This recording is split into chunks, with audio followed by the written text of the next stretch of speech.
So, what has been your, uh, learnings, especially suddenly, you will have a retail vertical, you will have a, B2B vertical, you may have a BFSI vertical, the way technology companies talk.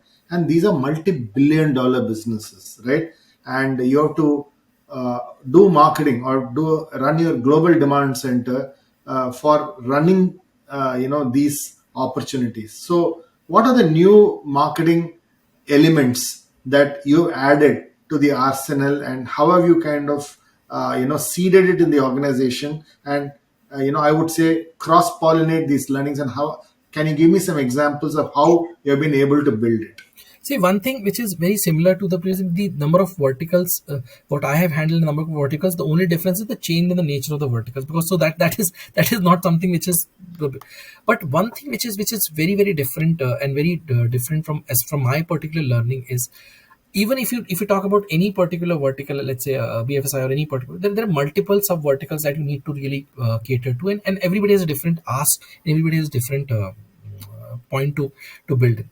The most important is learning that you actually need to is to get into that particular problem that you're actually trying to solve. See, what happens most of the time is we miss the challenges that you're actually facing today. We're only trying to, and most of the time what happens is marketing will come with their own agenda, business has own. I think the first thing is to get into everybody on the same page, saying, boss, what is the challenge that you're actually trying to sort together, and we get into the entire a proposition of working.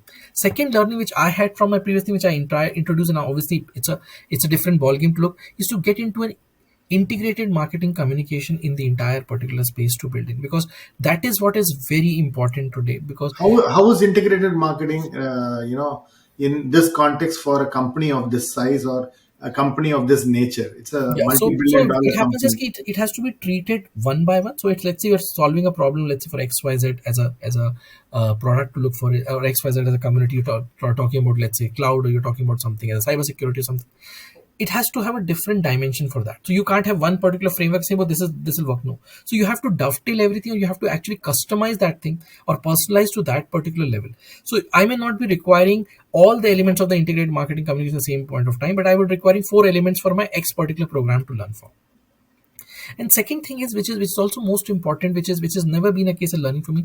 There are a lot of education marketing that you need to do. It's not about, there's a difference always between an advertising and an education marketing that needs to look for. You don't have to, you have to sell something, but you not have to sell things just like your shampoo, soaps, and things that need to look for. You have to sell something which is more from a conversation which brings education to it. People may know about it, but people doesn't know about what offerings that you're trying to do. Or people will say, I don't you see you from that particular angle, or a customer say, I don't you see from that particular tangent. That's a huge learning, because you have to shift your gears and see how you can actually change that particular learning, change that entire orientation to the way it is actually asked from that particular requirement of that business. That's a huge shift in the gear that I see, Swami, in the days that I've spent here.